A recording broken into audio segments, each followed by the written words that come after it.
Is the student ready to become the master? Hey everyone, Templar74 here with another Yu-Gi-Oh video, and today's Yu-Gi-Oh video is going to be my review of the latest episode of Yu-Gi-Oh! 7's episode 41, Yami leaving the Suigetsu style. And I gotta be honest with you guys, this episode was a bit of an eye-opener, to be honest, and not because it was particularly anything special about the episode, but it's just building up to a mystery, and I love a good mystery. Being an officer of the law, yeah, mysteries are always good, and mysteries can also be kind of frustrating, but that's a whole nother topic for a whole nother day. But we'll talk about all this soon enough. So, at risk of further rambling though, let's move on to the actual episode. So the episode begins with Mimi at Goha Corporation, and she is basically saying that rush dueling had become so much more popular, which personally Mimi is fine about, but the Goha president drone, not so much. And in fact, somebody comes in, gives the drone president, or Mimi, or however you want to look at it, a new plan that kind of looks like it was drawn by a 4-year-old, and it basically says the ultimate plan to get rid of rush dueling, and we're kind of left vague on what that is. We just get like this drawing on the cover. It looks like it was done in a kindergarten class, and that's essentially it. And Mimi's like, well, whose dumb idea is this? And then we go back to the gang at Goha 7th Elementary, and the events at Goha 7th Elementary can pretty much be broken up into two parts. There's Rook just being Rook, and then there is the gang. And essentially the gang is startled by the fact that there's a rumor going around that there are now official maximum cards being printed. Well, the only way that could happen is if Goha accepted rush dueling, which they know for a fact couldn't happen because they won't accept it, they refuse to accept it. And the maximum cards are very rare.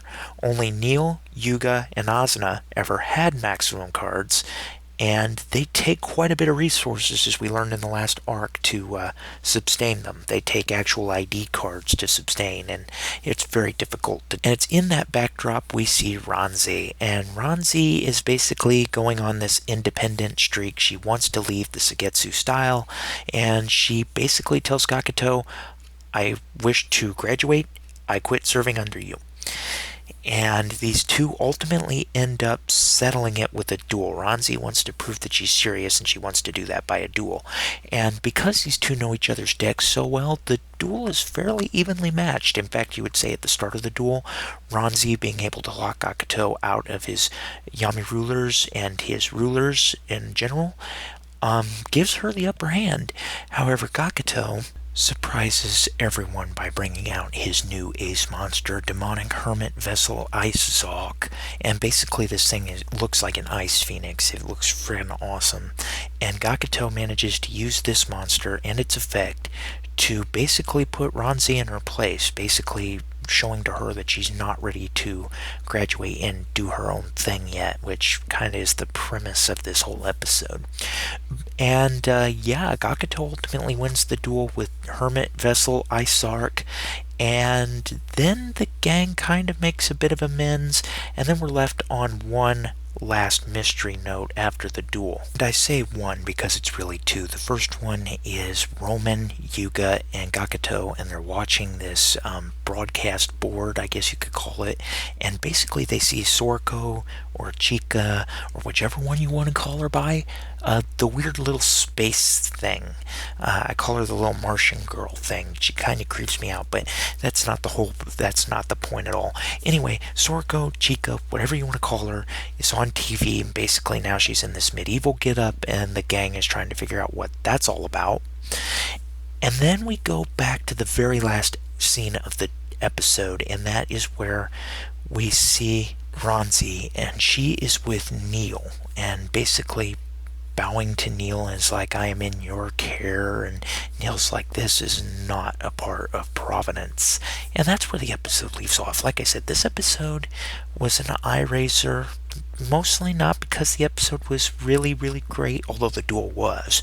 But it was just a mystery, and you're like, what the heck is going on here? And I kind of like that. It keeps you invested, you know. That said, everybody, I love the duel. I like the mystery of this. Yeah, really, there's nothing more I can say about this. And the episode overall was decent and pretty good in my opinion. I give this episode a 7 out of 10. It was still a good episode. I loved the duel, and the mystery just kind of raises an eyebrow. But anyway, those are my thoughts, and as always, I want to hear yours. So, in the comment section down below, let me know what your guys' thoughts were about this week's episode. Did you love it? Did you hate it? Did you think it was just there? What are your thoughts? Just let me know in the comment section down below, because as always, I enjoy hearing from you. Alright everyone, as always, Templar74 signing off. Have a great day everybody. I'll talk to you all next time. Goodbye everybody. Hey everyone, Templar74 here. Did you enjoy the video? Do you want to help support me in making more content like this and see your name here at the end of every video? Then consider supporting me on Patreon. Any help is greatly appreciated and will help ensure continuation and increase the quality of production of the videos that I'm able to make for all of you.